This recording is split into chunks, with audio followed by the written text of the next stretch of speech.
পশ্চিমবাংলায় কোনো কিছুই আজকে সিস্টেমে নেই, আর কেউ সুরক্ষিত নয়।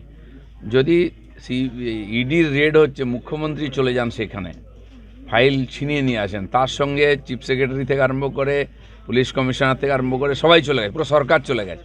হতে পারে ওনার পলিটিক্যাল কম্পালশন থাকতে পারে, বাধ্যবাধকতা মুখ্যমন্ত্রীর।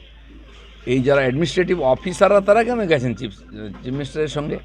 তো পুরো সরকারটাই এখন লুটেরাদের সরকার, চোরেদের সরকার হয়ে গেছে, আর ডাকাতদের হয়ে গেছে। নাহলে আদালতে পর্যন্ত হামলা এর আগেও দেখেছি, শুনানি করতে দেওয়া হয়নি, চিৎকার চেঁচামেচি করে বিচারককে ঘেরাও করা হয়েছে। তো ভারতবর্ষের কোথাও এই দৃশ্য দেখি না আমরা। এই যে গণ্ডগোল, এই যে লুটপাট বাংলাদেশে যা চলছে, ওখানে বাড়িঘর লুট, আগুন লাগিয়ে দিচ্ছেন সরকারি সম্পত্তিতে, এখানেও ধীরে ধীরে সেই পরিস্থিতি হবেই। আর যেটা যত বাড়বে তত তাড়াতাড়ি বিদায় হবে এদের। পশ্চিমবঙ্গে কোনো কিছুই সিস্টেমে নেই, আর কেউ সুরক্ষিত নয়।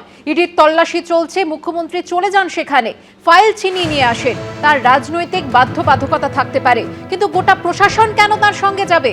প্রশ্ন বিজেপি নেতা দিলীপ ঘোষের।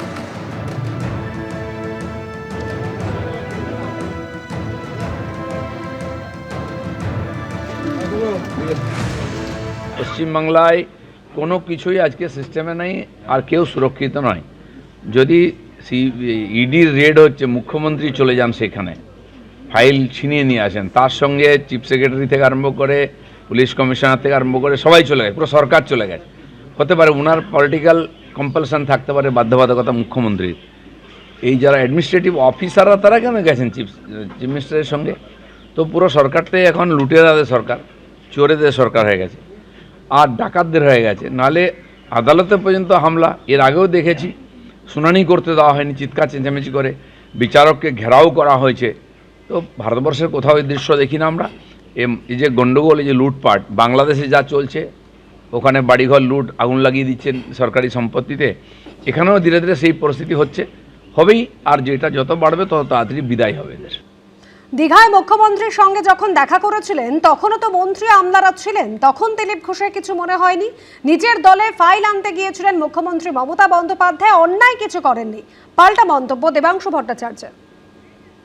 সে তো দিলীপ বাবু যখন জগন্নাথ মন্দিরে গেছিলেন তখনও তো মমতা বন্দ্যোপাধ্যায় তার মন্ত্রী শান্তি সবাইকে পাঠিয়েছিলেন তাকে রিসিভ করার জন্য। তাতে কি গেল এলো? দিলীপ বাবু না বর্তমানে কোনো বিধায়ক, দিলীপ বাবু না বর্তমানে কোনো সাংসদ, একজন রাজনৈতিক দলের প্রাক্তন নেতা। তো তখন তো দিলীপ বাবুর মনে হয়নি এটা সিস্টেমের বিরুদ্ধে গিয়ে কাজ হচ্ছে। এখন দিলীপ বাবুকে এই সমস্ত কথা বলতে হবে, কারণ অমিত শাহ তাকে বলেছেন রাস্তায় নামো, সামনে অ্যাসেম্বলি ইলেকশন, নাহলে টিকিট টুকুনি না পেলে না ঘরকা না ঘাটকা হয়ে যাবে। মমতা বন্দ্যোপাধ্যায় যাকেই নিয়ে যান না কেন, আজকে একটা হঠাৎ করে ঘটনা ঘটেছে। উনি রাজ্যের মুখ্যমন্ত্রী, উনি বিভিন্ন মিটিংয়ে বিভিন্ন সময় সরকারি আমলাদের সঙ্গে থাকেন। এবার একটা ঘটনা ঘটেছে, তিনি সেখানে গেছেন, তার সঙ্গে যারা যারা উপস্থিত ছিল তারা সঙ্গে সেখানে গেছেন। তো আমলারা কি, কোনো আমলা কি মমতা বন্দ্যোপাধ্যায়ের সঙ্গে আইপ্যাকের অফিসের ভেতরে গিয়ে ওপরে গিয়ে ধর্ণা দিয়েছে ওটা কেউ দেখেছেন? এবিপি আনন্দ এগিয়ে থাকে, এগিয়ে রাখে।